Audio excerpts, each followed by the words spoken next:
Welcome to another edition of the Inspired Stories podcast, where leaders share their experiences so we can learn from their successes and be inspired by how they've overcome adversity. My name is Anthony Codispoti, and today's guest is JC Gonzalez-Mendez, partner and CEO at Bien Trucha Group.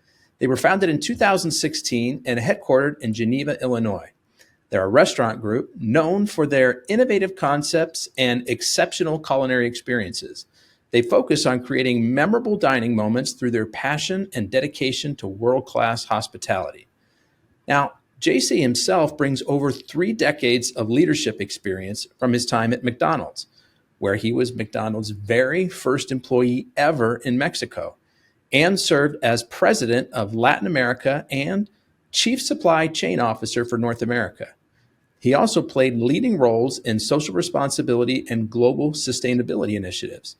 Among his many honors, JC was named as one of the top 10 leaders by Hispanic Executive in 2016 and earned an honorary doctorate from Loyola University Chicago. He has also been recognized as one of the 100 most influential Hispanics by Hispanic Magazine. JC is committed to developing strong teams and uplifting communities wherever he goes. Now, before we get into all that good stuff, today's episode is brought to you by my company, Add Back Benefits Agency, where we offer very specific and unique employee benefits that are both great for your team and fiscally optimized for your bottom line. One recent client was able to add over $900 per employee per year in extra cash flow by implementing one of our innovative programs. Results vary for each company, and some organizations may not be eligible. To find out if your company qualifies, contact us today at addbackbenefits.com. All right, back to our guest today, President and CEO of Bien Trucha Group, JC. I appreciate you making the time to share your story today. Thanks for the opportunity, Anthony. It's a pleasure, really. All right. Well, let's go back to your time at McDonald's. You had a very long and storied career there. I'm curious to hear, going to the beginning, how did that first opportunity come about? I was 24 years old at the time, working for our research and development lab for the Mexican government, developing food products derived from the ocean. How did that opportunity come about? I believe I was very lucky. Now, one of my definitions of luck is the intersection of opportunity with preparation. At the time, McDonald's was looking for somebody that had a food tech background, which I did, and knew a little bit of English, which I did not. But my boss was Cuban, and we faked it for a few months. My mom was a translator for Pete Marvick at the time, and she would help me translate my reports and send them back to the U.S. So I said that I fell on McDonald's by pure luck, really. And so what was that very first position like? It was exhilarating. When I was invited to interview in Oak Brook, Illinois, where the corporate offices were at the time, that was the second time I ever took a plane ride. And they hosted me at the McDonald's Lodge, hotel operated by Hyatt at the time. And they showed me Hamburg University and the global headquarters, and I was in awe. I remember that I had an interview with 3 different individuals, and when they asked the first question for me, he says, "Do you have any questions?" And I remember gesturing with my hand, "Where do I sign?" And they said, "Well, but you haven't even told us what your expectations are." I said, "My only expectation is that you will treat me right. Where do I sign?" An offer did not come that day. I remember calling Deborah, my wife, and she asked me, "How did it go?" I said, "Well, I really don't know, because these people are really these are the big leagues. And I don't think I have a chance. I mean, this was just too big for me, too surreal." Well, lo and behold, a couple of weeks later, they made an offer. And I started as the very first employee of McDonald's Mexico. My job was to develop the sources of supply for the first restaurant that opened in 1985. So I used my food tech background, and Mexico was the very first country that had to open with 100% locally produced items, which was a challenge because the McDonald's standards around the globe are set, and it doesn't matter if suppliers are providing for one restaurant or 10,000 restaurants. But it was a great time for me to be associated with the company because having been the first employee, not only did I learn about the supply chain, but because I was the only conduit at McDonald's, I dealt with construction, dealt with real estate, dealt with equipment purchasing, dealt with other things that eventually people were hired to do. So I got exposed to a lot of different things within the business. They threw you into the deep end right away. Well, yeah, I was 24, so I was a sponge. Uh, Yeah. I was working 60-hour weeks without really having any problem. The office was our very first apartment, a 580 square feet apartment in Mexico City, where if I went back on my chair, I would fall in my bed. So you're this young guy. You've got a good background in food tech, but no experience in supply chain, which is really the position that they hired you for. And then, since, like you said, you're the conduit, like you're handling construction teams and real estate concerns, and I mean, you become the guy for all kinds of things that you didn't have any prior background in. So yeah, but I had tremendous mentors along the way. The very first one, my boss, Mike Brito, who was a Cuban American, actually Cuban born American citizen that moved from Cuba at the age of 15. Um, he was a tremendous boss, a great teacher. He is the godfather of my first child, so we became very, very close. Uh, he taught me early on how to go about time management, how to be assertive, how to be able to prioritize things, how it didn't matter what position you had. It was important to treat anybody and everybody with respect. He told me you have to always talk to the number one guy or lady so that the likelihood of success of your meeting is higher. So I learned a lot from him. And I was a sponge at the time because I didn't know anything. I took everything at heart. I'm a good student. I was very fortunate to have an incredible boss. I got to tell you an anecdote, which shows his how driven he was. After the 6 months, my first performance review was happening, and I picked him up at the airport in the company car that was worth more than my annual salary in Mexico, by the way. And I remember having a binder with a lot of information about all of the accomplishments that I had got over the last 6 months. And I got samples of cheese and samples of buns. And as soon as he jumps in the car, I give him the binder. This is Mike, this is everything that we have accomplished.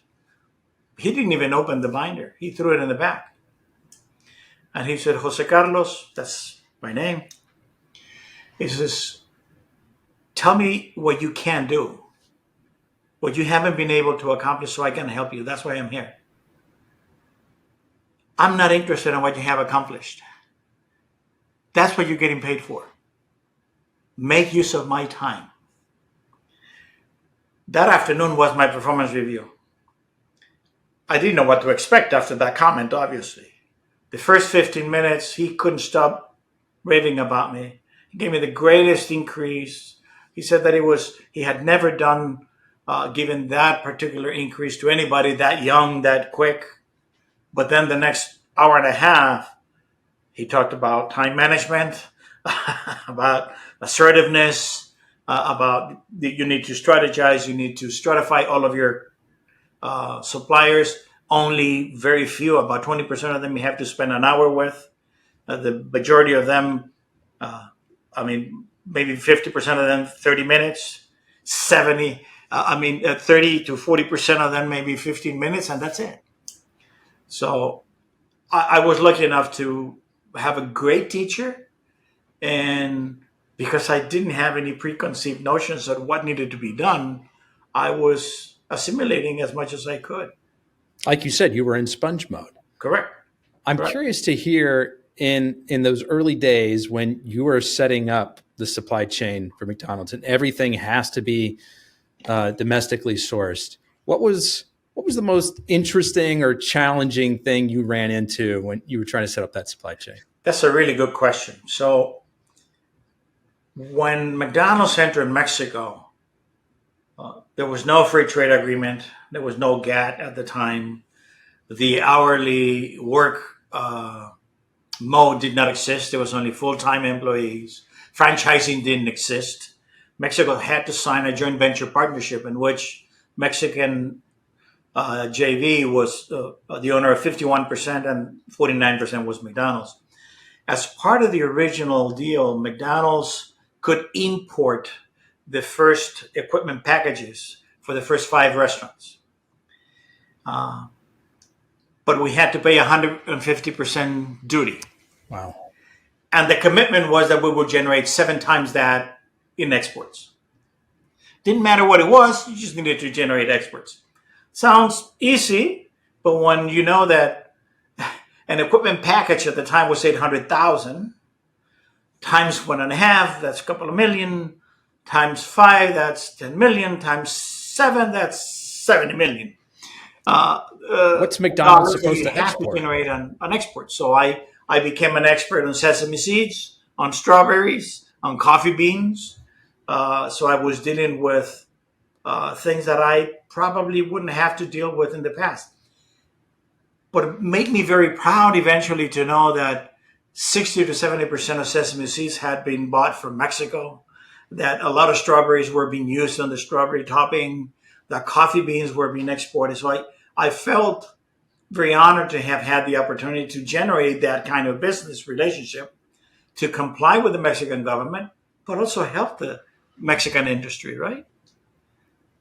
So that's interesting. So is it McDonald's who was actually exporting the sesame seeds and the Well, no, but we strawberries? were generating them, right? Because McDonald's had suppliers in the U.S. and McDonald's said, "Hey, listen, I need you to buy this many tons of sesame seed from Mexico. I need you to buy this from there." So it was a symbiotic relationship. Obviously, the specifications needed to be complied with, but that was really a very fascinating part of the business that I did not understand. But I had to meet with a U.S. ambassador to Mexico, which at the time was John Gavin, a former actor, who put me in contact with his commercial attaché, who I gave him a list of the suppliers that we had in the U.S. And I said, just tell me who has a footprint in Mexico. Because I thought it would be easier for me if Kraft was supplying cheese in the U.S. for me to go to Kraft Mexico and see if they could do the same. And that's how we started. But it's a rather clever idea on the part of the Mexican government to work that into the deal, Yeah. right? To help open up some doors to have business kind of flow the other direction. I mean, they knew McDonald's could do it, and by doing it, generated incredible business opportunities for a lot of people, right? Yeah. So, okay, so you worked in this position, very first employee in Mexico. How did that position unfold over the next several years? So I was hired by McDonald's Corporation, and once we had 5 restaurants and we had 4 partners, joint venture partners, McDonald's decided that they were going to open a subsidiary, but it was going to be owned and operated by the partners. It was no longer going to be a McDonald's owned company. And I wrote my letter of resignation. And I talked to Mike and I told him, Mike, I joined this company because I wanted the opportunity to grow. I told you that I was interested in moving to the U.S. I joined McDonald's Corporation because of the opportunities that he could afford me. I can't stay in Mexico. I can't report to 4 different bosses. How am I going to prioritize? He let me talk. Then I said, I'm going to be giving my letter of resignation to Pat Flynn, the president of Latin America, that was actually in Mexico at that time. I met with him, told him what I'm telling you, And he read my letter of resignation and said, but he let me talk about it, and then said, how would you like to move to the US and be the international quality assurance manager for Latin America? Uh, So he made sure you weren't leaving. Gave you an offer you couldn't exactly. refuse. So my lesson there was you just can't not speak up. You have to let your wishes know. Now, I was very respectful, and I said, I'm going to give you 6 months because I really don't want all of this effort to go to waste, but I am not staying. And so they offered us to move to Chicago. This is something that Deborah and I always wanted to, because at the time Mexico was under a high inflationary economy, 180% inflation. We had to change menu prices on a weekly basis. I mean, it was just crazy. You couldn't afford a house because there was no mortgage business. So it was, we always wanted to move to the US. And Deborah, being an American, fourth generation American born in Mexico, she had the opportunity to move to the US. So we moved to the US with $10,000 in our pocket that were our life savings and our Cocker Spaniel. And I started traveling within a week of moving here. And I was in charge of quality assurance for Latin America for about 2 years when Mike retired. And I thought, this is my opportunity.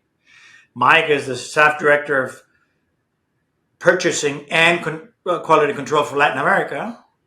You thought you were a shoe-in for that role. I said, who else has the experience that I have? I've been a purchasing manager in Mexico. I'm a food tech. I'm the QA manager for all of Latin. At the time, I had, obviously, proficiency in Spanish. English was getting better. And I had learned Portuguese. So I said, it's a slam dunk for Brazil. I was told that I was too young, that I needed to grow some white hairs. At the time, they could say that. Today would get them in a little bit of a trouble, but they did. I was only 27. So a gentleman was brought in, a gentleman that had white hairs and had a lot more experience. Him and I just did not work together well. And I had a hell of a year and a half. And I was about to put my resignation again when he was let go and somebody else was brought in. I thought it was my chance again, and that didn't happen. So that's when we took a lateral move and we moved to Southern California. They were looking for a Hispanic purchasing manager that could handle purchasing for LA, San Diego, and Hawaii. I was it. Quite frankly, I wasn't too excited about being a purchasing manager for a region after being the purchasing manager of a country. Little did I know that it was very different. First, I wish I had done it backwards. I wish I had been a purchasing manager in the US and a region to understand the systems, the availability of talent that exists. I would be able to draw on experiences from different people that I didn't have when I was in Mexico. The framework there was just more well Correct. It was developed. very different. So I did that, and I was managing purchases for goods and services for about $1 million a day for about 1,000 restaurants, LA, San Diego, and Hawaii. And I thought I had arrived. Little did I know that I was just really beginning. At that time is when I said, I really want to be an officer of the company. Did not know what that meant, but I liked the cars they drove and the clothes they wore.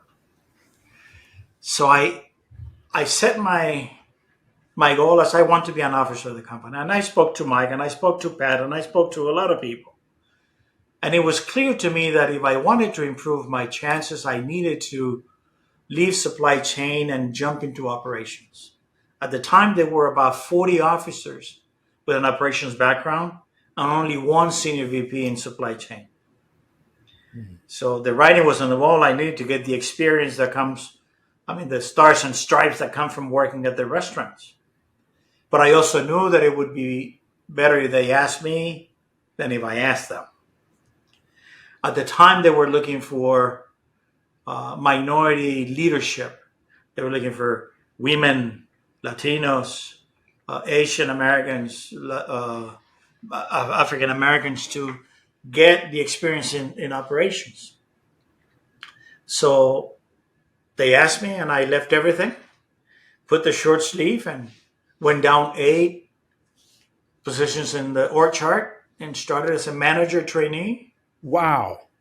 second Wait, so assistant. you went from kind of being, in the ivory tower, so to speak, not really, but Yeah, yeah. uh, and I, and I, felt, now I felt so because I was managing $1 million. So and you went down 8 pay scales, now, and you got the short sleeves, and yeah. and you're on the front line now. So, but let me be clear: my salary was not touched, but I was Okay. not going to get a promotional increase until I got back to the department head level that I had at the time.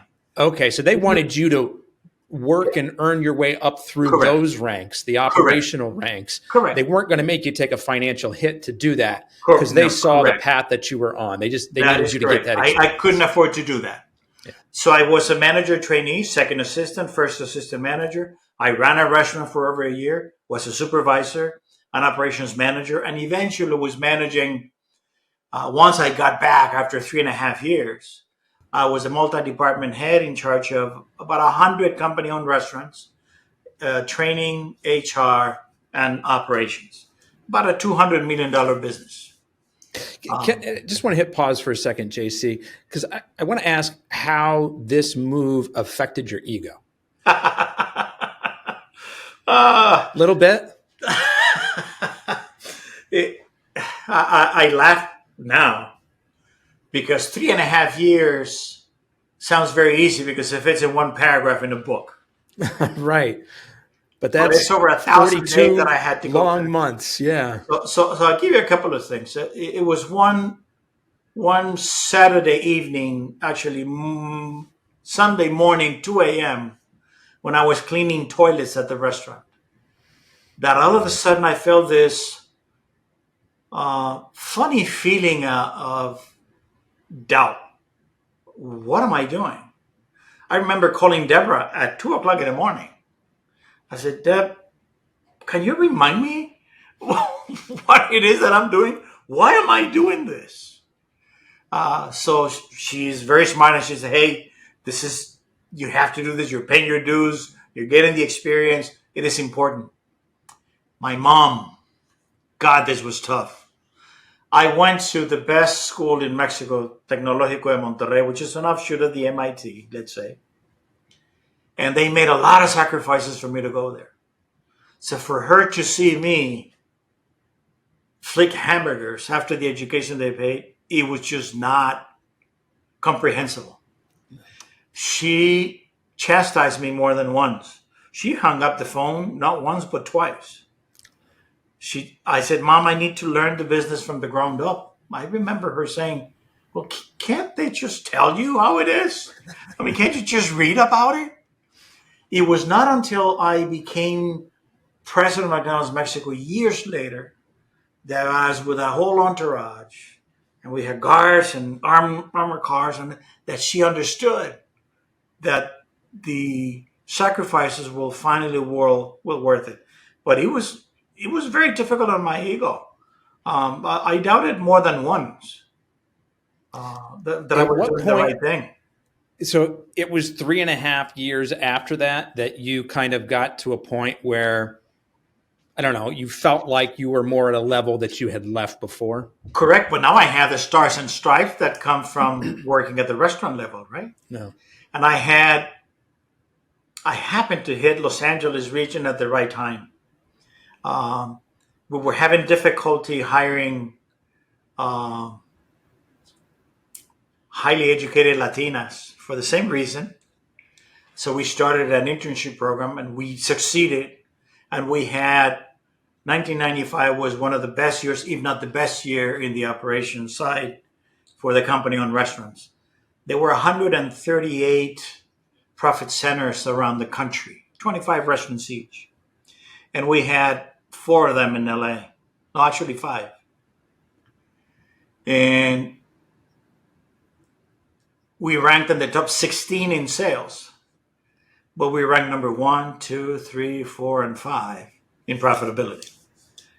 So we had a tremendous good year, mostly due to two things. One is that we were able to hire highly educated people that had the opportunity to grow within the system. And this is going to sound a little self-serving, but the fact that I had just gone through the restaurant training, my experience at the restaurant level was so fresh that I knew I kept a log on frustrations for restaurant managers because I knew I was going to be in a position to solve them. But I knew that if I didn't write them, I would forget them. Very smart. That allowed me to make changes that I knew were necessary, but that people that had been at the restaurant level 20 years before couldn't see it. Also allowed me to identify staff that had a lot of potential that was missed because of language proficiency. LA had about 40 to 50% Latino first generation employees that English was not their first language.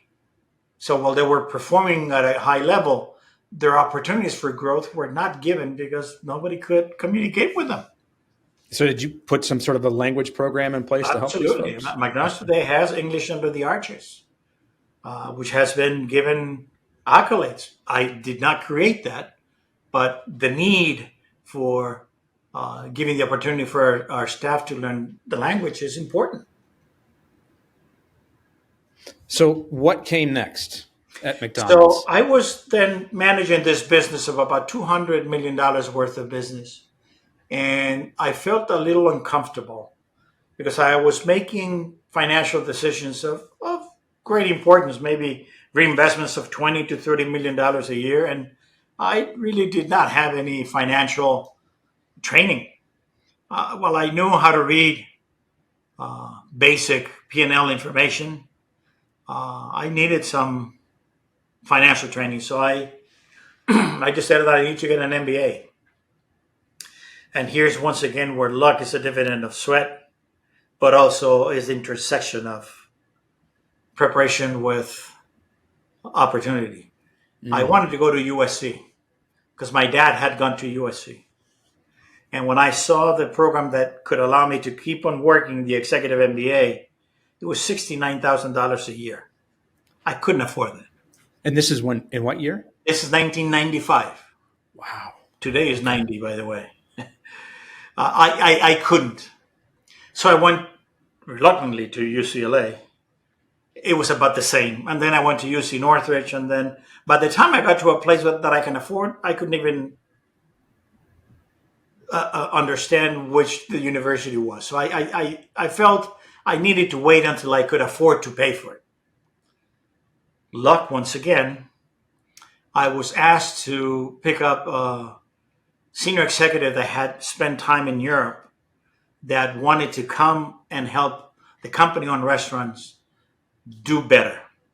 And when I picked him up at the airport, the very first thing he says is, JC, you need to help me find a couple of Hispanic MBAs that we can take him through the training program that we just got you through in 3 to 5 years to be directors of operations.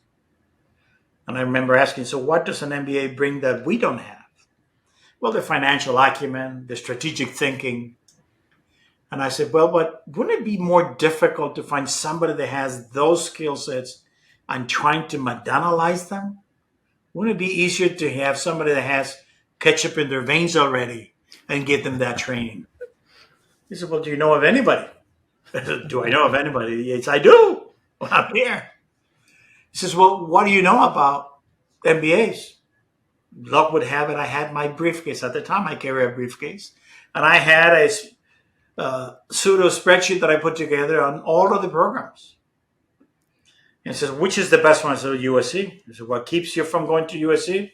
$69,000 a year. He says, without hesitation, he says, I tell you what, if you can get into USC, I'll sponsor you. Wow.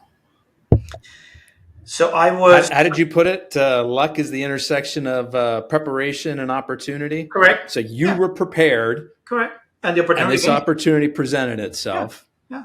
But I could have also said, okay, I'll hire 2 people. It would have been easy for me to say that. Yeah. and he would have hired them. But this was a way for you to kind of spin the conversation around and say, I think it would be easier to go remember, the I other said I direction. wanted to be an officer of the company because I had the opportunity to put a goal so far out. I was not blinded by paradigms of short-term thinking. I would not have gone into the operations training if I had not set my goal to be an officer. It would have made no sense, right? Getting an MBA would have been okay, but it had much more meaning because I said, well, now I have ops, now I have international, now I have supply chain, now I have QA. What if I have the financial acumen that they're talking about? I thought it was going to be another box to check, so to speak, right? So I was actually at the hospital right next to Deborah, who was having contractions because Carlos, our third child, was being born, and I was filling out the application for USC right at the hospital bed. I was accepted, and I did my MBA at USC while I was the multi-department head in charge of the McDonald's company-owned restaurants. In the middle of it, I was promoted to director of operations, now the second in command in the region, just a step below officer. And they offered me the opportunity to go back to Mexico. But at the time, they offered me to go as the second in command, but they had just recently sent a Canadian as president, but the Canadian did not speak a word of of Spanish. And I felt a little uneasy. I said, I'm going to become an interpreter, and I don't think I want to do that. I used my MBA that I was not finished as of yet as a cushion. I said, let me finish the MBA and then we can talk. So that gave him the opportunity to either learn Spanish or get somebody else to do the translation for him. When I finished, they came back and they offered me the opportunity to go back to Mexico as the second in command with a promise that within 12 to 18 months, I would become president of McDonald's Mexico. So I went in February of 1998, and in May, I became the first Mexican president of the Mexican company. First employee, and 14 years later, I was the first Mexican president, which allowed me to have a story of opportunity that nobody told me. People didn't have to imagine it. They were looking at it. I opened restaurant number 1 and restaurant number 250 years later. And one of the things I really like about your story, JC, is that, a lot of times we think in life our curve is just going to be kind of up and to the right. And, your story was you were going up and to the right, but then you realized to really get to where you wanted to, you were going to have to kind of take call it a backward step, right? You were cleaning toilets at 1 a.m. Yeah. And so, I think a lot of times people get wrapped up in their heads like, I lost my job here, or this opportunity, this business didn't work out. Feels like it would be taking a step backwards. It's beneath me to do this thing here. Sometimes just, doing that thing is going to open up a new set of doors for you. And that's clearly what happened in your story. No question, Anthony, but I really think that 2 factors were of great influence. One, Deborah, that always kept me sane and always kept me grounded. And the fact that I was able to set my goals, I want to be an officer of the company because I was able to dream big, long term. Really, my blinders were taking off. Anytime I talk to anybody that wants to be mentored, I told them the very first thing you have to do is set your goals, but not 5 years out there, 10, 20 years out there, because that will allow you to then really make the changes that you need. The road to success is a toll road. It's not a freeway. And you have to pay your dues. But at the end of the day, it is well worth the sacrifice. But think about this, Anthony. What is there to celebrate if there's nothing to accomplish? If everything there's is no given friction to you, along the way, it doesn't feel like you've it just overcome doesn't anything. feel like anything, right? Also, I learned early on that it was okay to be happy with what you had, but I can never be satisfied. There's always something else to accomplish. always another mountain to climb, always another step to take, right? How do you balance those two things, JC? Because I agree with you 100%. Like, you want to be happy, right? You want to be like, hey, I love what I'm doing with the things I've accomplished. Like, I feel good about those things, but you never want to be fully satisfied with that. You always want to be reaching for more. So how are you kind of balancing those two things? It's not easy. You have to have very clear objectives. And if you know that you want to be an officer of the company, obviously I can't make that decision uh, by myself. Deborah had to be there. I'm not a subscriber that behind a great man is a great woman. My woman has never been behind me. She's always been either in front of me or by my side. Smart man. Listen, she's she was my girlfriend when she was 12 and I was 13. So I know that's the only woman I've ever known. We've been married. We were steady for 11 years and been married for over 40. So the balance is tricky, but you have to stay true to your values. You have to stay true to your goals, and then make sacrifices. What are your values? I understand your goals. So very early on, once again, this was another mentor of mine, Pat Flynn, who was also a great executive with McDonald's that I had the luxury of working for. He said, you need to define what your values are. Because if you have values and you live by them, you're a lot easier to forecast, a lot easier to read. And people cannot follow people that cannot be read. So early on, I wrote them: integrity, honesty, positive attitude, belief, courage, excellence, persistence, and responsibility. But every place I went, from the time that I became the president of McDonald's Mexico to when I came to the US and was managing a region, or the chief supply chain officer or president of Latin, I sent a memo. My very first memo ever in any new position was what I expect from you and you can expect from me. And it was a list of my values, an explanation below those values, and an expectation that that's what I expected people from having. And the leaders that I learned the most from were not necessarily the ones that lived by those values, were the ones that talked about those values but didn't live those values. And to me, what you do is so loud that I can hear what you're saying. Let me repeat that. What you do is so loud that I can't hear what you're saying. People that would talk but do something different. See, and to me, integrity is number one. How strong are your values and principles that you are willing to defend them at all costs? And hey, listen, I have them printed on a little card that I gave to everybody, and I keep it handy because any time that I had a decision that was requiring a little more thought, I always use my values and principles as a screen.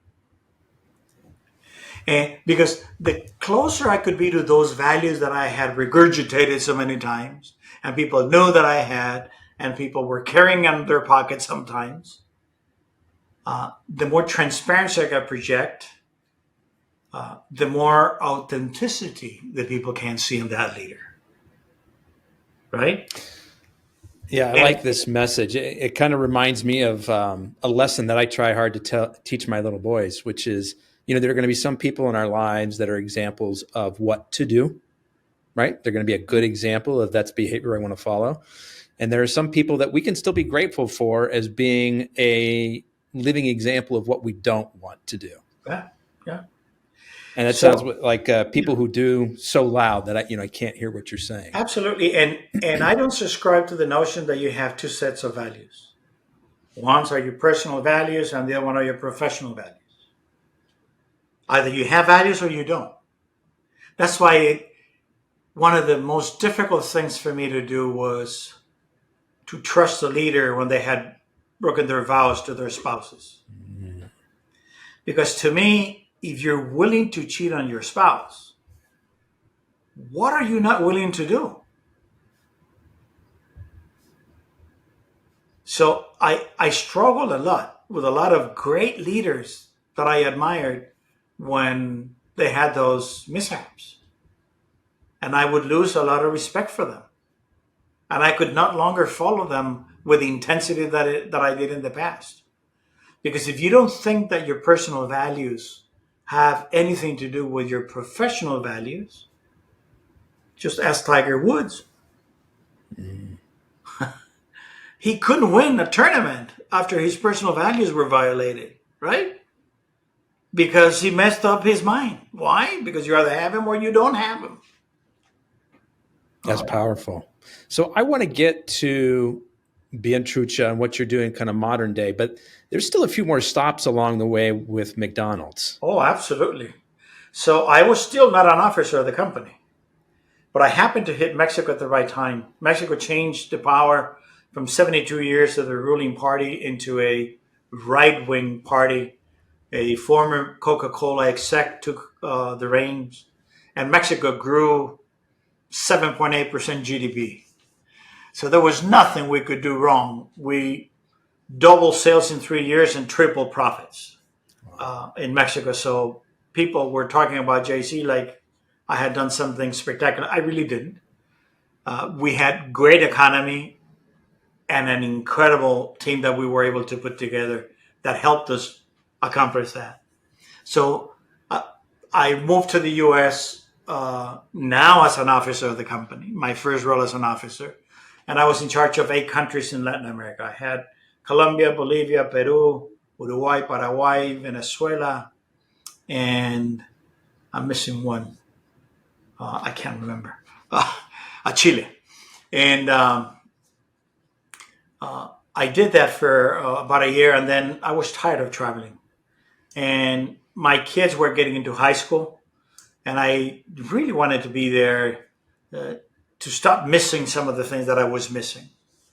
And I asked for a move, and within 2 weeks, I was the regional vice president in Chicago, managing a business of about $1.4 billion, 720 restaurants, and now in the backyard of McDonald's. Here was where you need to bring your dancing shoes, because I had come from Mexico where I had a great trajectory, but my boss visited me 3 times. 1, to check the plan, 2, to give us accolades, and 3rd, to go hunting with our partners, to go duck hunting. So the oversight was very minimal because things were great. And in Chicago, I thought I was running the region Monday through Friday, but over the weekend, all of the officers were running my region. So it was a great opportunity to be on stage, but it was rather taxing. But I was able to, once again, I hit Chicago at a really tough time. Chicago well, the entire U.S. had a couple of years of negative comparable sales. We set our goals.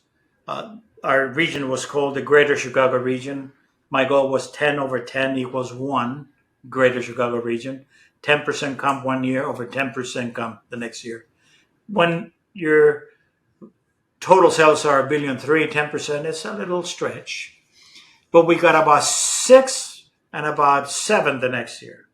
So we went from negative to that. I call that a real success. I knew that we were not going to get to the 10 over 10, but I knew early on that sometimes leadership needs to be a little irrational, to rally the troops to think out of the box, right? I told them we're going to close 100 competitors. We closed 124. So I had that opportunity, and then a real struggle. They wanted me to go back to supply chain. The franchisees were having doubts about the value of supply chain. They thought the suppliers were getting exorbitant profits. There was not a lot of transparency. So they wanted me to go back to supply chain. They thought that with the experience that I had on the field, I would be able to do this. But they told me, you can make the decision. You want to stay in Chicago, stay there, but we want you to do this. The third time they asked me the same thing, I said, I'm in. Let's go. I didn't want to leave I had left the support department of supply chain to be on the line to get the P&L responsibility. So I really hesitated because I thought it would truncate my potential growth. Mm. So I became the chief purchasing officer of the U.S., eventually U.S. and Canada. Now I'm managing $11 billion a year. Probably the most challenging position of all that I had, but the most rewarding. Because there was a lot of responsibility, but I was able to draw on a lot of my experiences from supply chain international, in Mexico, in the US, from my ops training, from my closeness to franchisees in LA, then in Chicago, to my recent experience in Mexico with high inflationary economies that allow me to see things that supply chain was not seeing. We were not hedging commodities at the time. Because at the end of the day, it's not McDonald's money that is buying these supplies. They're the franchisees. So we put together programs in which we open some of our negotiations with suppliers to some of the franchisees, and we put together a group of franchisees that saw more than they used to see, a group of suppliers that were involved and engaged in other things that were impacting the system as a whole. And we started hedging commodities. You may recall that McDonald's was on the dollar menu for 8 years. Beef used to be priced on a weekly basis. How can we expect franchisees to vote on a program to have a plan for $1 double cheeseburger when you don't know what the meat, your number one item on the food cost, is going to be priced next week? So we had to somehow protect it. So we started the very first ever $254 million hedge on meat. We had over 50 contracts because we didn't want to shock the market. We didn't do it to save money. We did it to be able to provide predictable competitive pricing. But if franchisees know the price of meat is now locked for the next year, now they said, I'm in, right? We were able to get on it for 8 years. Wendy's had to drop out because they didn't have those protections. Today, McDonald's has hedges on tomatoes, on fuel, on corn. So this is pretty standard now, but back then it was. But it was interesting. Brand new. I remember talking to one of our treasury folks that became a very good friend of mine. I said, so tell me about our risk strategy. He said, well, it's easy. We don't take any risks. I said, coming from where I come from in Mexico, if we don't protect the fries that we buy from Canada, because eventually Mexico opened to the GATT and the free trade agreement, I says, we'll hurt. We bring toys from China. We don't protect against the yuan devaluation or valuation on what it costs our toys to be brought in. We got a problem. So that experience allowed me to see the value of hedging to protect, not necessarily to save, right? We were able to avoid as much as $100 million a year, which for a franchisee, you're looking at 100 million. I think the $1 million was about $73 a store for every $1 million. So do the math. I can't. That's pretty impressive. And there's a lot more stories here that we could tell about you in the McDonald's days. But I want to make sure that we give some voice to what you're doing now today. Okay. So how did the transition from McDonald's into Bien Trucha and some of your consulting work come about? So after what I did in supply chain, I was president of Latin, and then I did my last stint as the chief global CSR, sustainability, diversity, and inclusion and philanthropy officer, and I ran Ronald McDonald House Charities. When my boss, then CEO Don Thompson, to whom I had reported directly for 10 years in different positions, announced that he was retiring, I texted Deborah and I said, Don is retiring and so am I. People quit people. People don't quit companies. And I couldn't see me reporting to anybody else other than Don. Don, a man of principle, a very transparent leader, great family man, faith man. I'm not a very religious man, but I value people that have that conviction. And I was 60. I was 55 at the time. McDonald's had been so good to us that I was able to retire. I announced my retirement in March, and I retired in December of 2015. I have no regrets. McDonald's was great, and they continue to do great things for us. I set up a small consulting firm helping minority-owned businesses go through the McDonald's gridlock. And I was visiting a restaurant in Geneva. I live in the western suburbs of Chicago, in St. Charles, and it was called Bien Trucha. Bien Trucha is somebody in Mexican slang that is on top of his game. And I was always impressed by the fact that the owners were always in the back. The food was very authentic, the flavors very unique, and the owners in the back. Because I was always looking at the kitchen, they came out and said, "Can I help you?" I introduced myself, and because they're Mexican, I'm Mexican, we struck a relationship. I told him that I thought he needed to expand. They really didn't know how.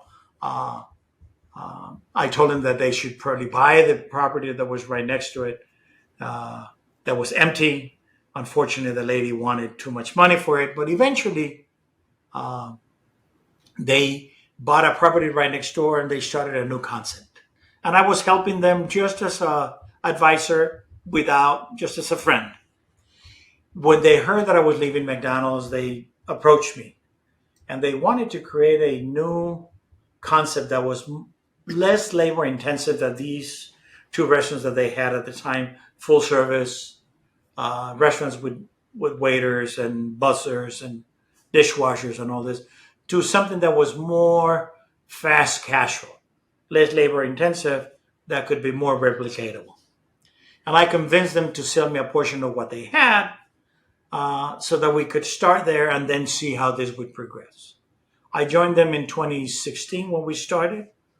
We opened 2 more restaurants in Naperville, and we just recently opened this new concept of more replicatable. The pandemic got in between. That's why it took us as long as it did.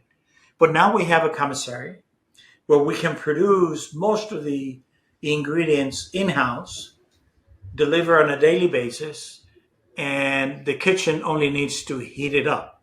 We make tortillas in-house on the premises.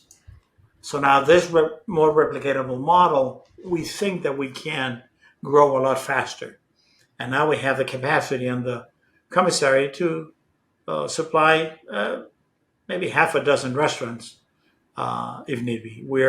We signed a lease for a second one, and we're looking for others. So the advantage of the commissary is that you can more efficiently prep food for the multiple locations than you could if you were to try to set up all that food prep Sure. at each of the individual locations. However, it hasn't been easy, Anthony, because my partners are really artists. And when I came in, they had not a brand, but several brands. And they have kept that individuality. I was coming from a single brand, standardized menu. It took us about 3 years to say, hey, we have 3 restaurants that serve Mexican food. Can we at least get those 3 to serve the same menu so that we can then have the economies of scale and prepare some of those ingredients somewhere else? Now we have that. We didn't have them. Now this new concept will have the same name, the same menu.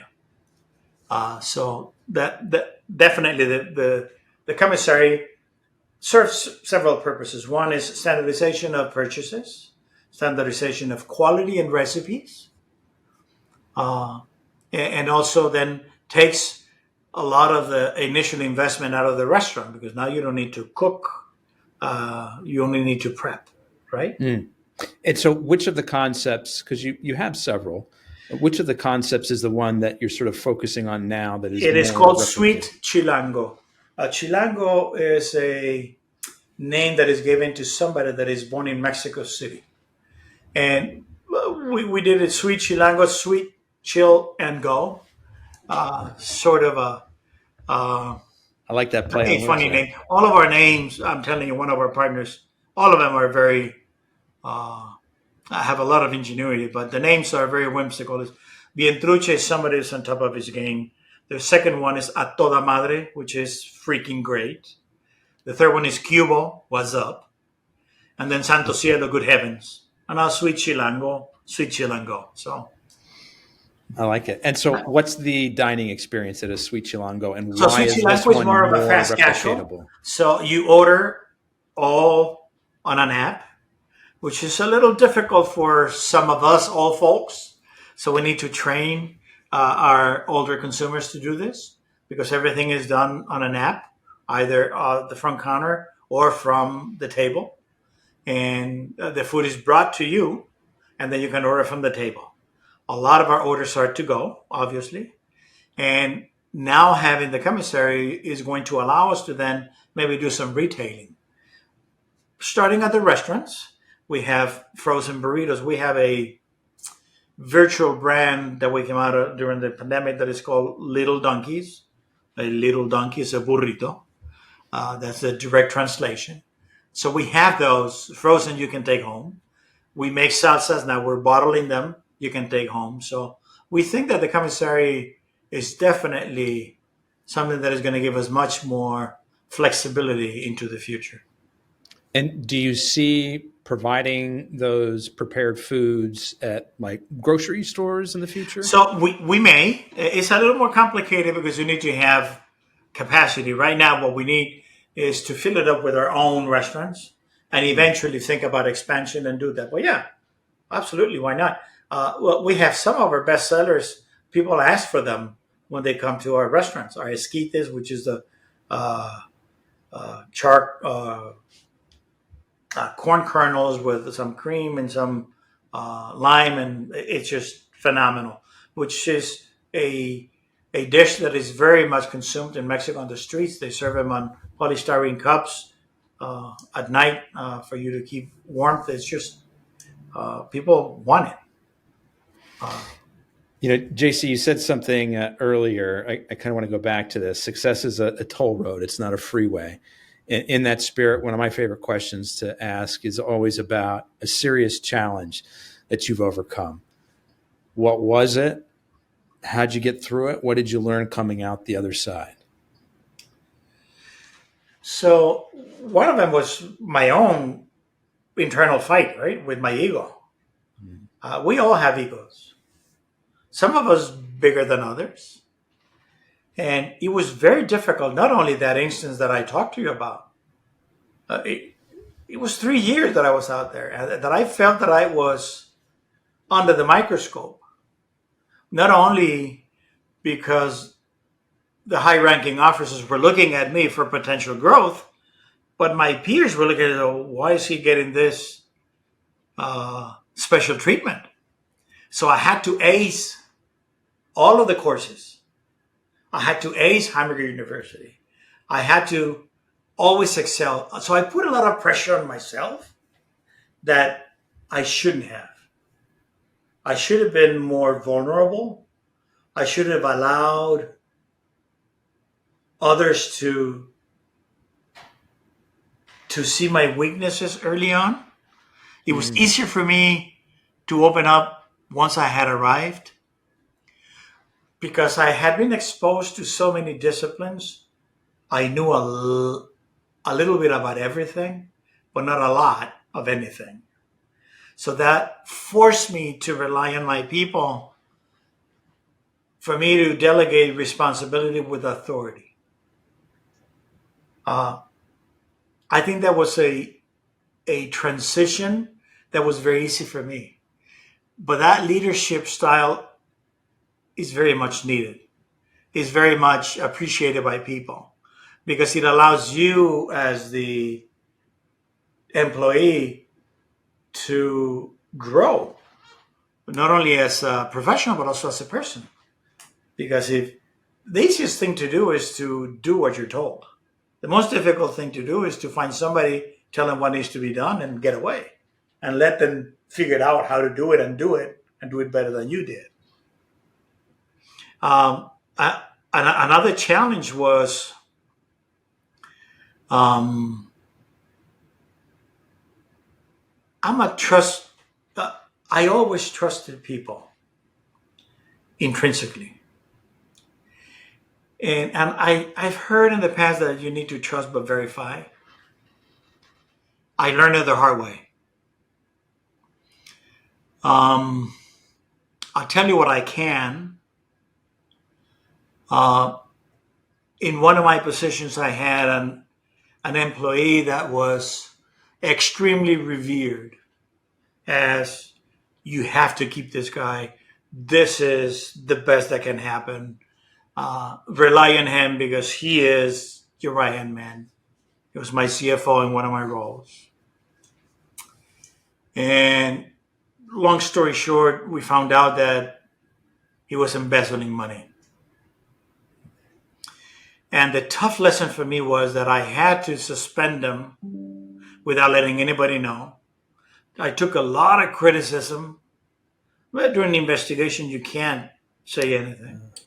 We ended up prosecuting and convicting.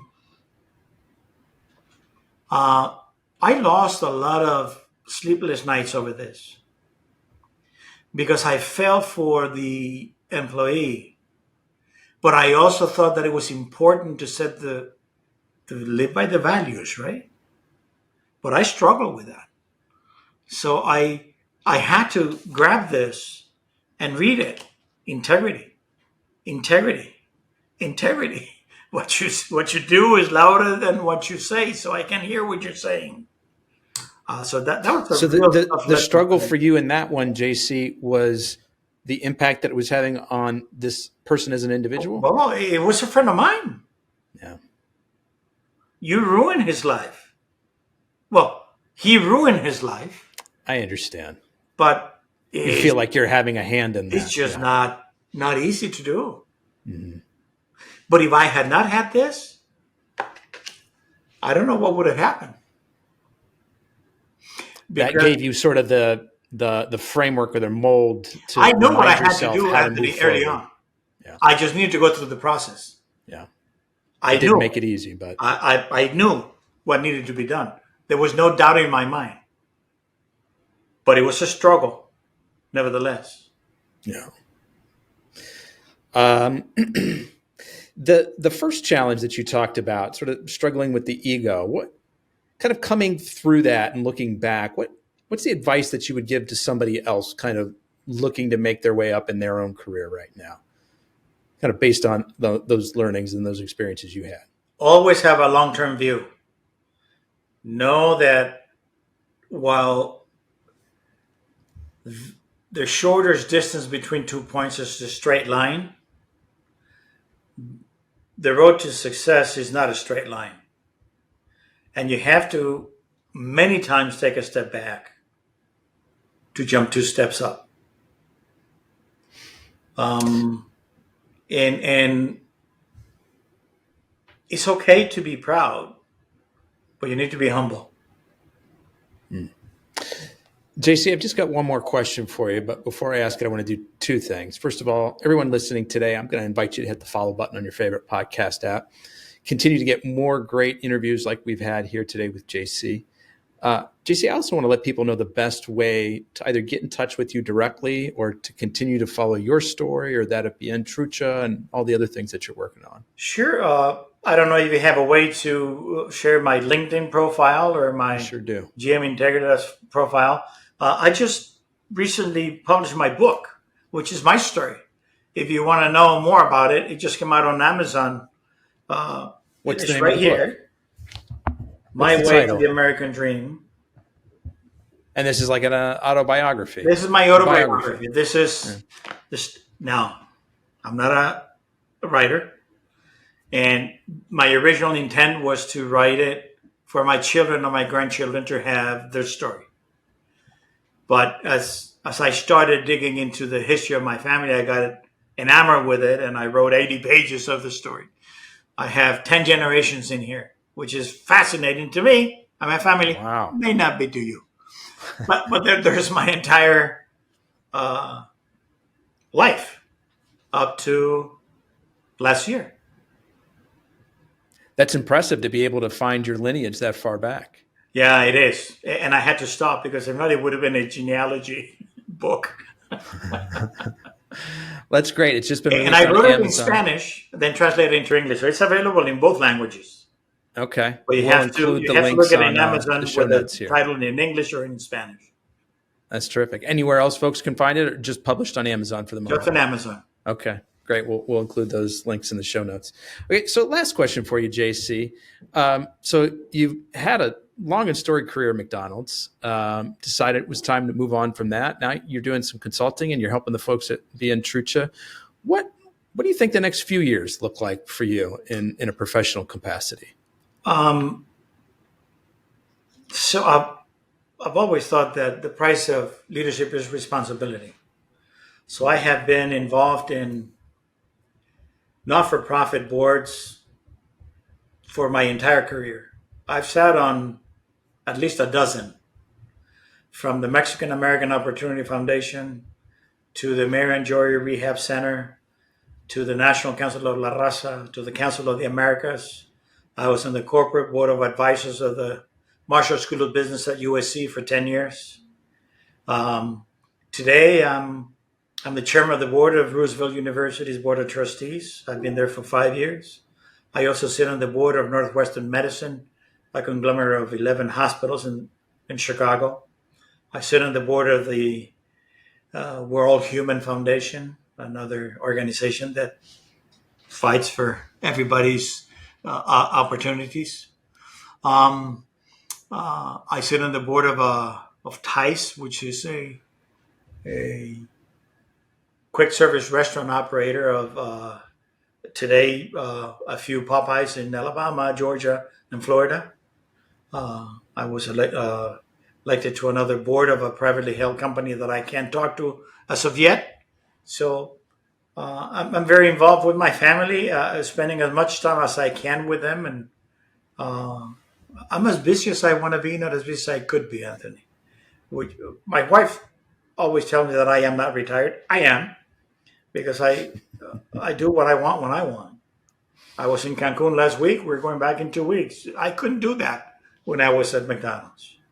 I was 24/7. I feel like there's something we haven't really given voice to yet, and I want to do it here as we wrap up, because you talk about some of the boards that you sit on, and one of the last positions that you held at McDonald's. It's clear to me that you're not just a guy who's about sort of money and his own personal development, like the comment you just made, like fighting like for the rights of others. Like where does this sense of responsibility do you think come from?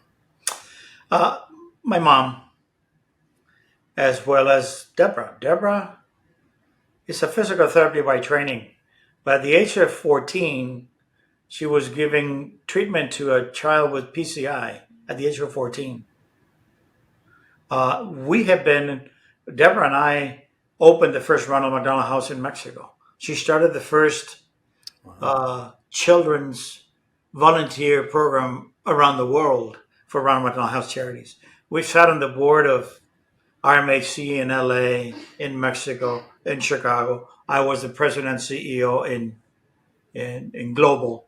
My mom was always very instrumental in instilling in us the fact that while to whom he has much given is expected from that much. She was always helping others. And I learned a lot. You'll read in my book, if you read it, how she helped a lot of people that we did not know until she passed. And then people came and said, hey, by the way, I owe this, that your mom gave me. I owe this, and did you know that she did that? Um, so that has always helped us, and I think we have been very lucky because our children are also very given. Our middle daughter is a bilingual special ed teacher. Our son works for a homeless shelter. So it's Deborah has been on the board of RMHC forever. That's here in Chicago. So not anymore, but um, I think it comes from my mom and the fact that we have instilled in our family. Anytime we have a family reunion, my brothers, sisters, we go to a Ronald house and serve dinner for Thanksgiving or Christmas. And it's 30 of us, so it's quite a few of us. So it has been embedded in all of us. Uh, if you were to ask any of our family members, not only my children, grandchildren, or in-laws, uh, we always look for the opportunity to help others. Um, why my inclination to help Latinos is obvious. Uh, but the reason why I left USC's board to sit on Roosevelt University, uh, because the prestigious of USC, you understand, and it was because Roosevelt University was founded 80 years ago, based on the notion of equality and inclusion. Anybody and everybody is welcome. 30% of our students are Latino, 25 African American, most of them, a great majority women. I thought that my impact there would be much greater than anything I could do at USC. So we love doing what we do. And once again, the price of leadership is responsibility. I think that's a beautiful message to end today's interview on. JC, I want to be the first one to thank you for sharing both your time and your story with us today. Really appreciate it. Anthony, it's been a pleasure. Anything I can do. Folks, that's a wrap on another episode of the Inspired Stories podcast. Thanks for learning with us today.